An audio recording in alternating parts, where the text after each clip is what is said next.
Ahilan Kadir Kamar, do we know at all where Gotabaya Rajapaksa has gone? There were images of luggage being loaded on a Sri Lankan naval vessel. We don't know if he did board that vessel. There's also been talk of him flying away. Is he still in Sri Lanka? Do you know at all? And importantly, if Ranil Wickremesinghe 2 steps down and there is an opposition unity government of sorts that is formed, what would their approach be to this crisis? How would they do anything different from what Wickremesinghe was already doing? The whereabouts of the president, that's being kept a secret, so I have not much information there. Any new government that comes to power has to radically think economic policies, because now, compared to even 2 months ago when Ranil Wickremesinghe took off, the situation has worsened much more. The economy is grinding to a halt. We are facing a food crisis. And the austerity that Ranil Wickremesinghe, the central bank, and the finance ministry took forward have really affected. In many places, people are even finding it hard to have 1 or 2 meals a day. So the emphasis now has to be on relief to the people, at least in the medium term, and to provide some stimulus. We have no other option but to go about with some deficit spending to be able to provide relief. We are looking at an economy that could shrink by as much as 10%. It's the worst economic crisis. And while my previous panelists have talked about China's debt, really if you look at our foreign debt, the biggest problem is debt borrowed in capital markets. And those came with recommendations from the Bretton Woods institutions. We were pushed to further liberalize trade, to open our capital accounts so that there can be capital inflows and flight. And 40% of our debt is sovereign bonds, which are very high interest bonds. And that's how Sri Lanka got into the debt trap. We used all of that to build infrastructure, to take forward the tourism industry, and none of that has provided the return. So really now we have to focus on agriculture and food production, and to make sure that the next generation doesn't get affected with malnutrition.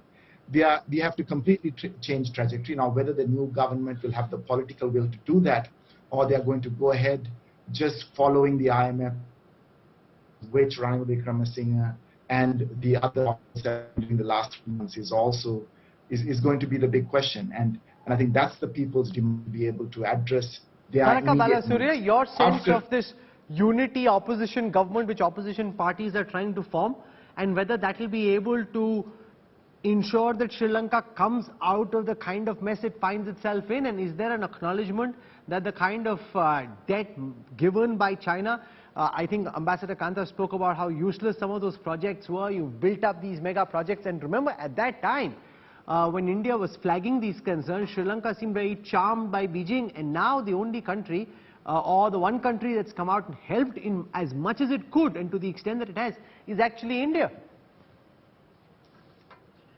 Actually, I'm not a member of the opposition. I was a member of the government. I realize that. I'm just saying, what's your sense of how the opposition parties coming together could possibly do something different from what Gotabaya Rajapaksa and his family initially and Ranil Wickremesinghe later were trying to do?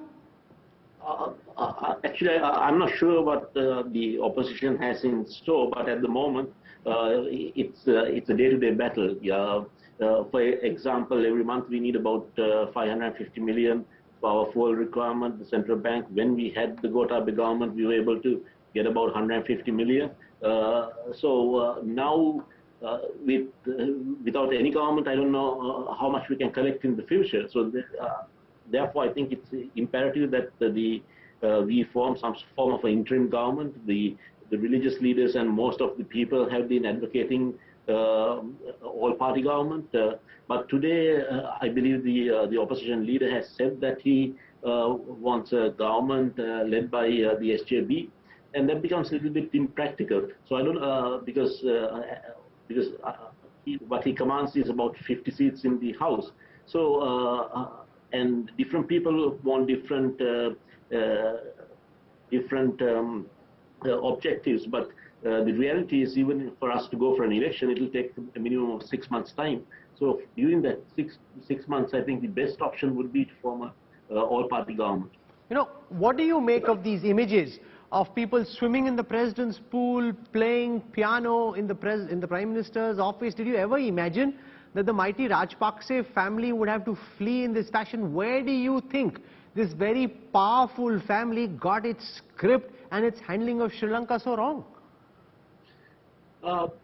I think it's a lot of reasons. I think it's basically economic mismanagement. I think the COVID certainly contributed it, but also I think from independence onwards that we've been following very socialist policies, and that also has contributed to it. We have been a giving state. We have always been trying to provide, most politicians have been trying to provide things. We have not checked on things such as our public sector responsibilities of public sector expanding. So all these, I think, structural changes also needs to be done. And I think the Rajapaksas was also the nepotism. I think also contributed to the final stroke.